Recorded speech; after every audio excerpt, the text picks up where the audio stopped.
ഇന്ന് ഇഞ്ചിക്കുണ്ട നാടിനെ നാശത്തിലേക്ക് കൊണ്ടുപോകുന്ന ഒരേ ഒരു തിന്മ അത് ഈ മദ്യപാനമാണ്. അത് നിങ്ങൾ കുറയ്ക്കാൻ തുടങ്ങിയാൽ, അല്ലെങ്കിൽ നിങ്ങളുടെ കുടുംബത്തിൽ നിന്നും അത് മാറ്റാൻ തുടങ്ങിയാൽ തീർച്ചയായിട്ടും ഈ ഇഞ്ചിക്കുണ്ട ദൂരത്തുവിടും. ഈ മെയ് 5-ാം തീയതി ആദ്യ കുർബാന സ്വീകരണം വരാൻ പോവാണ്. ഞാൻ കൃത്യമായിട്ട് പറയണു, മദ്യം വിളമ്പുന്നു എന്നുണ്ടെങ്കിൽ ഞാൻ ആ പരിപാടിക്ക് ഉണ്ടാവില്ല. രണ്ടാമത്തെ കാര്യം, അങ്ങനെ ഉണ്ട് എന്നറിഞ്ഞാൽ ഞാനത് നടത്തുകയില്ല.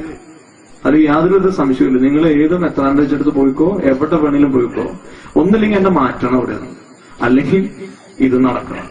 അങ്ങനെയുള്ള നടക്കുന്ന കുട്ടികൾ അങ്ങനെ വീടുകൾ ഉണ്ടെങ്കിൽ ഞാൻ നടത്തില്ല അവരുടെ കുട്ടി. ഇൻ കേസ് എന്നെ പറ്റിക്കാൻ വേണ്ടി അന്ന് നിങ്ങൾ നടത്തുന്നു വിചാരിക്കും, ഞാൻ കുട്ടികളുടെ പേര് രജിസ്റ്ററിൽ എഴുതില്ല. എന്റെ കാലത്ത് ഞാനത് എഴുതില്ല. തീർച്ചയായിട്ടും ഞാനത് നോട്ട് ചെയ്ത് വെക്കും. ആദ്യ കുർബാനീകരണത്തിന്റെയും സ്ഥൈര്യ ലേവനത്തിന്റെയും ആ രജിസ്റ്ററിൽ ഞാൻ കൃത്യമായിട്ട് അത് നോട്ട് ചെയ്ത് വെക്കുന്നതായിരിക്കും. ഇവിടെ ഞാൻ വന്നതിന് ശേഷം 2 വർഷത്തിനുള്ളിൽ എത്രയോ കല്യാണങ്ങൾ നടന്നിരിക്കുന്നു. ആ കല്യാണത്തിനൊക്കെ തലേ ദിവസം കുപ്പി കൂട്ടിയിട്ടുണ്ടെന്നുള്ളത് കൃത്യമായിട്ട് അച്ഛനറിയാം. പക്ഷെ അച്ഛൻ അവിടെ വന്ന് അവരോട് നിർത്താൻ പറഞ്ഞിട്ടില്ല, അല്ലെങ്കിൽ അവിടെ വന്ന് കുപ്പി, പോലീസിന്റെ പണി അച്ഛൻ എടുത്തിട്ടില്ല. ആ കുപ്പികളൊക്കെ എടുത്തു കൊണ്ടുവരാൻ ശ്രദ്ധിച്ചിട്ടില്ല. അല്ലെങ്കിൽ ആ കല്യാണത്തിന് ഞാൻ കൂടാതിരുന്നിട്ടില്ല. അല്ലെങ്കിൽ അന്നത്തെ ദിവസം ആ കുപ്പി പൊട്ടിക്കുന്ന അന്നേ ദിവസം വൈകുന്നേരം അവിടെ പ്രാർത്ഥനയാണ്, ആ വീട്ടിൽ പ്രാർത്ഥനയാണ്, ആ വീട്ടിൽ വന്ന് പ്രാർത്ഥിക്കാതിരുന്നിട്ടില്ല. ഇനി അങ്ങനെയല്ല. അങ്ങനെയുണ്ടെങ്കിൽ ഞാൻ അറിഞ്ഞാൽ ഞാൻ ഉണ്ടാവില്ല.